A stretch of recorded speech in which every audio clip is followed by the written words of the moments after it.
That's it. I'm brave and I'm confident, and I'm going in. I'm going in to represent martial arts as a whole. A true martial artist can overcome any stipulation, any rule set. In my mind, this is Bruce Lee stuff.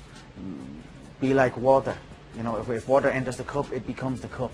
So this is me entering into a different sport, different rule set, but I will become that sport and that rule set and excel. There are those who have said that this isn't a sporting contest, that this is all about money. It's been called everything, and you've heard the comments. A circus, a joke. When you hear those kinds of things, how do you respond? You know, I've heard this every step of the way. He's just a joke. The Joker, I've been called. Until they are in there, then it is no joke. So step by step, one enters, they say the same thing. It's all a joke. He's not for real. He's only talk. He only got here because he's this and that. And I go in and I put my opponent away. I do exactly what I said I would do. Now we're in a new game. It's just another day for me. Take them high heels off. Yo, it's crazy if you think this man stands a chance. What are you doing with a school bag on stage? You can't even leave. You had never met him before your world media tour. What did you come to learn about him during that time? You can't. I didn't really learn much about him. He's a small individual. He doesn't intimidate you? Not one bit. I mean, not only am I going to beat him, I'm going to beat him under the specific rule sets that he has, that favor him. It's not a true fight. We're not fighting under no rules or mixed martial arts rules where the field opens up a lot more wider for me. That's confidence from my end. So I'm coming in and stepping into his world, and I am making it my own.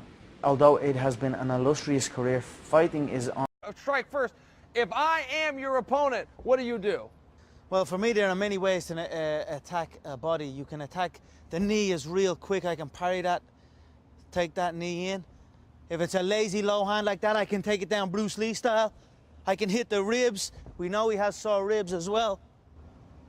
There are many ways I can win this fight. There are many ways I can inflict pain on my opponent and put him away. How will Aldo try to attack Conor? Okay, well, Aldo's a very fast guy, and these guys have been wanting to get at each other. The big question is, can Aldo even get to Conor McGregor? Somebody that's got the footwork of Conor, the awkward styles constantly is changing between an orthodox and a southpaw stance. So if Aldo can come out here and try to engage with Conor, that's where we're going to find out. Does his speed trump the notorious ones? Are you going to take the fight to him, or are you going to let him bring it to you? As soon as the bell rings, I'm going to go charging forward, open palm, and let the shots fly. Break him down shot by shot. He will crumble. You know, you seem pretty curious. Why don't you try taking the fight to Conor? Why don't we do that? I feel like you've been sizing him up. Yeah, let's go. I feel like you've been eyeballing him a little bit. Oh, that was quick. That was quick. Did you make the 30 seconds you had talked about earlier? From there, I'm done, right? From there, I'm finished. I think so, yes. Wow. I'm glad we were just faking it, because he just looks mean. Like basis. None of my achievements or none of his achievements mean absolutely anything in there. It's two men entering a ring, and that's it. Past plays no part. So I do not care about his record or his achievements. Although I have respect for it, I do not care about it. And on fight night, there will be no respect in there. What do you respect about him? He's been, you know, I respect anyone that laces up the gloves or puts on MMA gloves and gets in and competes at any level, whether it's in a hall with 20 people or in a stadium with 1 million people. So if you get in and compete and you are from the same build as me and you shed the same blood, sweat and tears as me, you have my respect. But that's where it stops. At the end of the day, this is a ruthless business, and I must be ruthless in there, and I will be. So when it's all said and done, I will pick him up, I will shake his hand. And he wasn't, when I entered into the clinch, or I took another hook, or when he threw his right hand to put the frame and I took his back, that's all energy on my behalf. That I'm at the putting energy into that. Whereas in a mixed martial arts bout, it's energy that's gonna, you've advanced position and you're in a better position now and you can work. Like when I had his back there, if that was an MMA fight, I can stay on his back and continue to keep hitting him. But in a boxing fight, you put the work in to get the back, but the referee separates it and resets you again. So I'm like, there was somewhere in the middle of it, I was like, I'm using all this energy to get to his back and I'm not landing that many blows that are worth it, but I'm using a lot of energy. And then And then that's it. He capitalized on me on it. He saw my energy dip, kept his hands up, dipped in low, and what can I say? Okay. And then just on this, it seems like the praise that you're getting the most is your analysis. Post-fight, how you're able to take responsibility. Yep, he was the better guy tonight. That's no problem. We move on. You're doing it even now. Your mind is worrying. You're thinking of every shot, every combination, every clinch. Is this what's exciting you most about it? Just so much stuff to work with now? I'm a student. I'll always study. I study every single situation. I think in sparring, it was always people backing off. And it was always distance fighting. And then the early rounds, you saw that. He couldn't touch me. I don't lose the early rounds ever. It's just a moment where it's like, I can't. Nice to see that. Conor, going back to the Mayweather fight, the stoppage, in your opinion, now you've watched it back, was it early? Would you prefer to have Adelaide Board's husband. Adelaide Board's husband, Robert Board. That's all I'll say on that. Right. That's her husband. When we came face to face, and we went and we done the rules thing, when Floyd was here, I was here, the ref was here, he was always staring at me. And I'm looking at him staring at me, and I'm like, I could see in the peripheral of my vision that he was just looking at me and he wasn't looking at Floyd. I was almost going to say, he's fighting as well, mate, give him the fucking, give him a rules meeting. You know what I mean, what's going on there?